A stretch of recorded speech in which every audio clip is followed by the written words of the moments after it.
అహంతోనే టీడీపీలోకి వెళ్ళాలని ఒకటే రోజులోనే వెళ్ళడము, తిరుగుముఖం పట్టడం, చంద్రబాబు నాయుడు గారి దగ్గరికి వెళ్ళడము, మాట్లాడడము, మళ్ళా నచ్చక వెనక్కి రావడము, ఇదంతా ఒక రోజులో 24 గంటల లోపల ఇదంతా జరిగిపోయింది కదా. ఆయన ఇస్తానని మాట నిలబెట్టుకోలేదు, వచ్చేసాను. ఆయన పార్టీ మీద ప్రేమతో గౌరవంతో, ఆయన మీద గౌరవంతో వెళ్ళలేదు. టికెట్ ఇస్తా అన్నాడు, వెళ్ళాను. టికెట్ ఇవ్వలేదు, వచ్చేసాను. సింపుల్. టికెట్ ఇస్తా అంటే ఏ పార్టీ దగ్గరికి వెళ్తారు?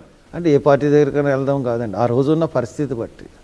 ఇప్పుడు నిజంగా మీరు అంత బలవంతుడు అయితే మీకు పార్టీలతో సంబంధం ఏముంది? స్వతంత్ర అభ్యర్థిగానే బరిలోకి దిగచ్చు కదా. దిగవచ్చు, కానీ అంత డబ్బు లేదు నా దగ్గర.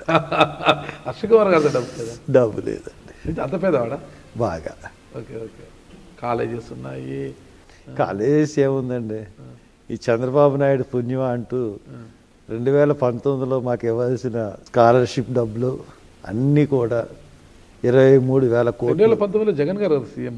2019లో చంద్రబాబు నాయుడు గారు సీఎం చేసినప్పుడు ఆయనకి దిగిపోతూ మాకు ఇవ్వాల్సిన డబ్బులు ఇవ్వకుండా సుమారు 9,000 కోట్లు కాంట్రాక్టర్ సొమ్ము, ఖజానాల సొమ్ము అన్నీ ఖాళీ చేసేసి 23,000 కోట్లు పసుపు కుంకుమల కింద ఆడోళ్ళకి పంచేశాడు ఆయన. ఓట్లు పడతాయి, అయినా ఓడిపోయాడు. ఆ డబ్బులు 19వ సంవత్సరంలో ఇవ్వాల్సిన డబ్బులు ఈ రోజుకి కాలేజీలకి ఇవ్వలేదండి. ఏ కాలేజీ బాగుంటుంది చెప్పండి? పైకి కాలేజీలకి డాబు ధర్మం తప్పితే, ఒక మెడికల్ కాలేజీలు తప్పితే తగిన కాలేజీలు ఏమీ కూడా బాగాలేవు.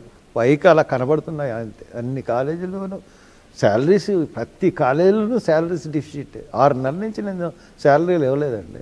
నిన్న